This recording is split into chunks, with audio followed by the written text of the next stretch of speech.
Nathan Fillion reveals exciting details about the Rookie filming in Prague for season 80.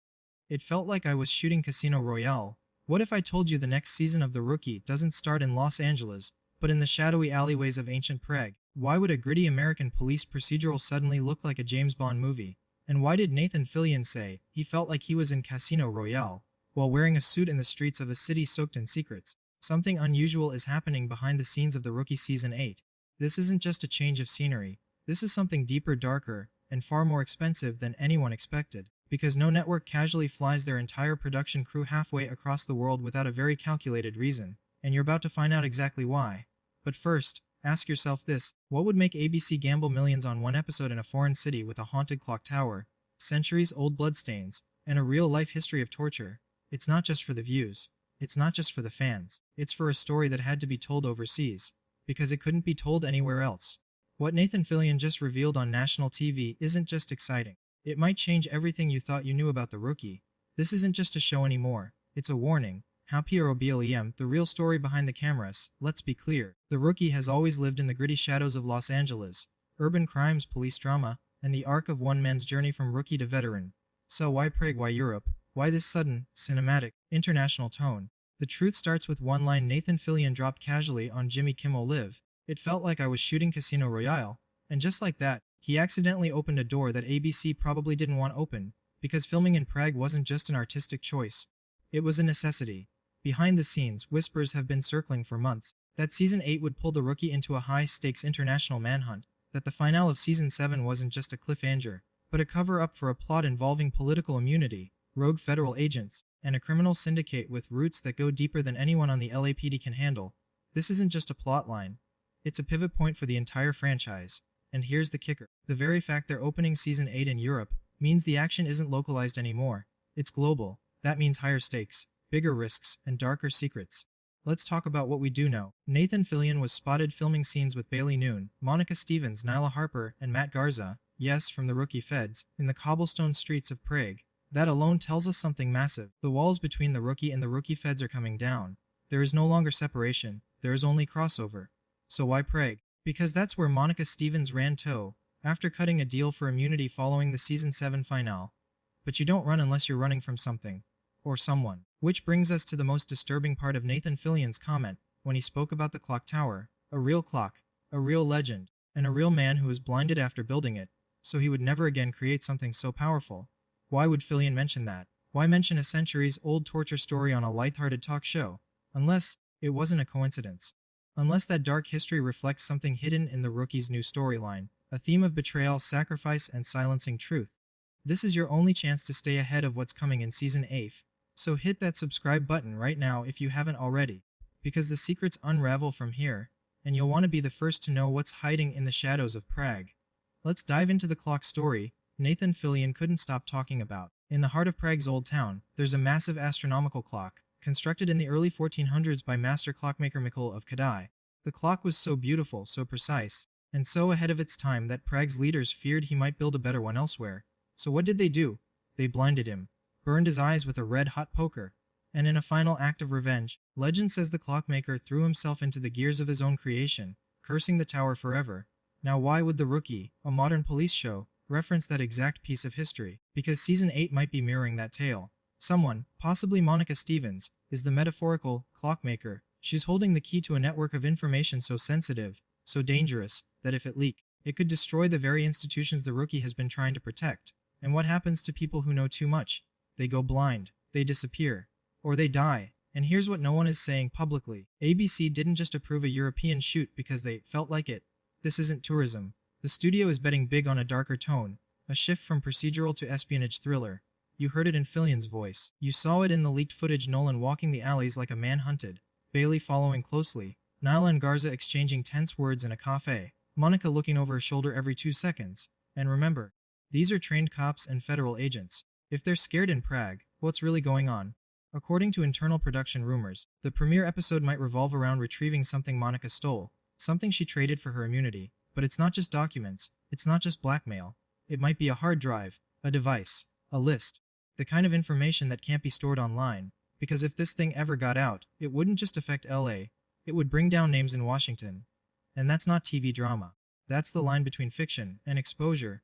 So now we're asking, who's really pulling the strings in The Rookie Season 8? What's on that drive? Why does the Prague clock's cursed legacy mirror the events of this show? And who, among Nolan's team, won't survive the premiere? We're just scratching the surface. Because what comes next is worse than betrayal. It's revelation. The deeper you dig into the Rookie's Prague storyline, the more it begins to feel like something has been hidden in plain sight. Why Prague? Why now?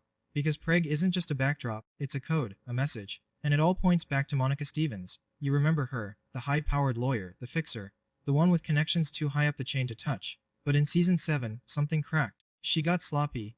Or maybe she wanted to be caught. Because immunity deals aren't offered to people who make mistakes. They're offered to people who know something. And now she's in Prague. Why? Because that's where the evidence is. Or worse, where the body is. Multiple sources close to the production have hinted at a grave discovery in the season premiere, but not in a cemetery, in a building, hidden, behind a wall. We know the team, Nolan, Bailey, Nyla, Garza, isn't in Europe for sightseeing, they're searching. And based on Fillion's Casino Royale comparison, we're not talking about police work anymore. This is intelligence work. And here's where it gets darker. Remember that clock tower? The legend doesn't end with the blinding. There's another part. The clock was said to run not on gears but on blood. The myth says the clock wouldn't function unless it had absorbed the life force of the man who built it. A warning. That beautiful creations often come from horror. So what's the Rookie trying to tell us? That the system Nolan has sworn to uphold might be built on something far more sinister than corruption.